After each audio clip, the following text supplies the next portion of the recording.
नमस्कार, प्रभा साक्षी पॉडकास्ट में आप सभी का स्वागत है। आज के इस पॉडकास्ट में बात करेंगे कि हिजबुल्लाह ने खून के आंसू रुलाने की खाई कसम, हमास के नए चीफ का भारत कनेक्शन, इजराइल का नया टारगेट अब कौन। तो आइए सुनते हैं आज के इस पॉडकास्ट को। लेकिन उससे पहले अगर आपने हमारे चैनल को सब्सक्राइब नहीं किया है तो जरूर कर लें, ताकि आप रोज ऐसे ही इंटरेस्टिंग और जानकारीपूर्ण पॉडकास्ट सुन सकें। क्या खून के आंसू रोने वाला है इजराइल? ये सवाल इसलिए भी पूछा जाने लगा है कि हिजबुल्लाह चीफ नसीरुल्लाह ने धमकी दी है, लेकिन इजराइल तो जैसे इन सब से बेपरवाह कहता नजर आया। आओ जरा तुम्हें भी देख लेते हैं। मिडिल ईस्ट में युद्ध की तपिश और तेज हो गई है। इजराइल ने हमास की कमर तोड़कर सभी को बेचैन करके रख दिया है। पहले हिजबुल्लाह के मुख्य कमांडर फुआद शुक्र की हत्या हुई, फिर हमास चीफ इस्माइल हानिया का कत्ल हो गया। इन खबरों से अभी दुनिया हैरान ही थी कि इजराइल के प्रधानमंत्री का सार्वजनिक बयान सामने आया, जिसमें वो कहते सुनाई पड़े कि जो कोई हमें नुकसान पहुंचाएगा हम उसका बदला चुकाएंगे। जो भी हमारे बच्चों की हत्या करेगा, हमारे नागरिकों की जान लेगा, उसका अंतिम समय नजदीक आ चुका है।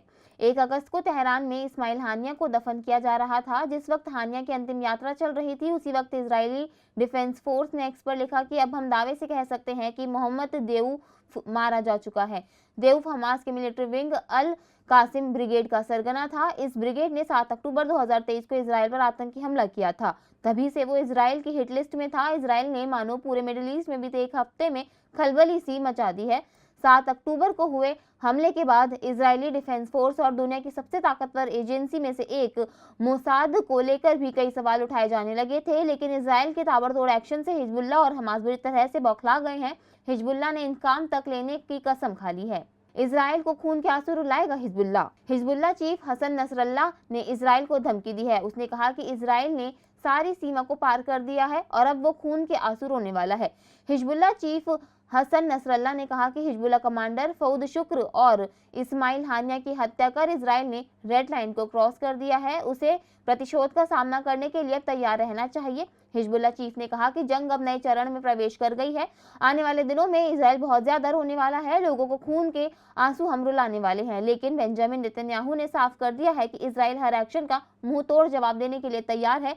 चाहे ईरान की तरफ से पहले ऐलान किया गया कि हमला किया जाएगा, इन सब के लिए इजराइल तैयार दिख रहा है। इजराइल ने हमास और हिजबुल्लाह दोनों को बड़ा दर्द दे दिया है। हालांकि हिजबुल्लाह ने बदला लेना शुरू भी कर दिया है। फुआद शुक्र की हत्या के 48 घंटे के भीतर ही हिजबुल्लाह ने लेबनान से इजराइल में रॉकेटों की बौछार कर दी और जबरदस्त तरीके से खलबली मचा दी। हिजबुल्लाह ने इस बात का संकेत दे दिया है कि वो इजराइल पर हमला करके ही मानेगा। जवाबी हमले के लिए इजराइल तैयार।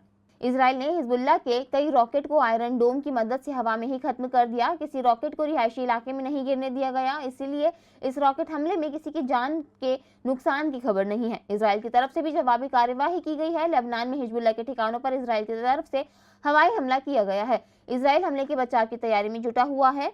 आईडीएफ ने सभी रिजर्व और रेगुलेटर कॉम्बैट डिवीजन के साथ ड्रिल किया है। सभी की छुट्टियां कैंसिल कर दी गई हैं।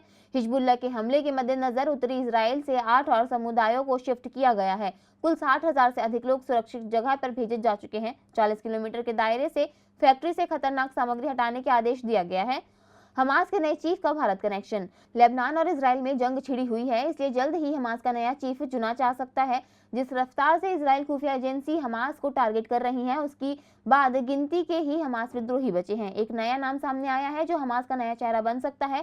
इसका भारत के केरल से भी कनेक्शन है। इस्माइल हानिया की मौत के बाद उसकी गद्दी पर खालिद मसाल को जगह मिल सकती है। अभी तक संगठन की ओर से इसका ऐलान नहीं किया गया है, लेकिन जिस तरह से एक एक करके हमास के सभी नेता खत्म किए जा रहे हैं, हमास के पास कप्तान बनाने के लिए कोई और आतंकी नहीं बचा है। हालांकि हमास चीफ की गद्दी पर बैठने के बाद खालिद कितने दिनों तक बचेगा, इसकी गारंटी देना मुश्किल है। ऐसे इजरायली खुफिया एजेंसी मोसाद पहले ही एक बार खालिद को मारने की कोशिश कर चुकी है। 1997 में इजराइल के पीएम बेंजामिन नेतन्याहू के ऑर्डर पर खालिद को मारने की कोशिश हुई।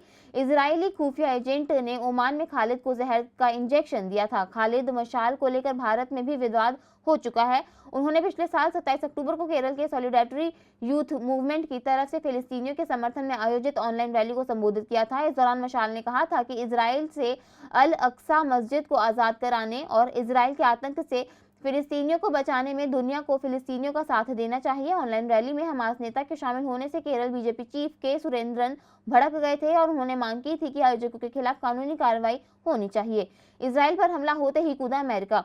हमास के राजनीतिक चीफ इस्माइल हानिया की मौत के बाद टेंशन बढ़ी हुई है। मिडिल ईस्ट में तनाव लगातार बढ़ता जा रहा है। इस तनाव के बीच अमेरिका भी इस जंग में कूदने की खबर आई है। अमेरिकी राष्ट्रपति जो बाइडेन ने ये साफ कर दिया है कि अमेरिका हर हाल में इजराइल की सुरक्षा के लिए खड़ा हुआ है। वो ईरान और उसके प्रॉक्सी आतंकी संगठनों के खिलाफ इजराइल की सुरक्षा करने की बात भी अमेरिका की ओर से कही गई है। बाइडेन ने नेतन्याहू से फोन पर बात की है और उन्हें भरोसा भी दिलाया है। इसका ब्यौरा खुद व्हाइट हाउस ने जारी किया है, यानी अगर इजराइल पर कोई बड़ा हमला होता है तो अमेरिका उसमें खुद सीधे तौर पर शामिल हो जाएगा। इसके साथ ही इजराइल को भरोसा दिया गया है कि मिसाइल और ड्रोन के जरिए उसकी मदद की जाएगी। अमेरिका ने भरोसा दिलाया है कि इजराइल की हर तरफ से रक्षा की जाएगी। आज के लिए इतना ही। अगले पॉडकास्ट में किसी और मुद्दे पर देंगे आपको विस्तृत जानकारी। तब तक के लिए जुड़े रहें प्रभा साक्षी के साथ।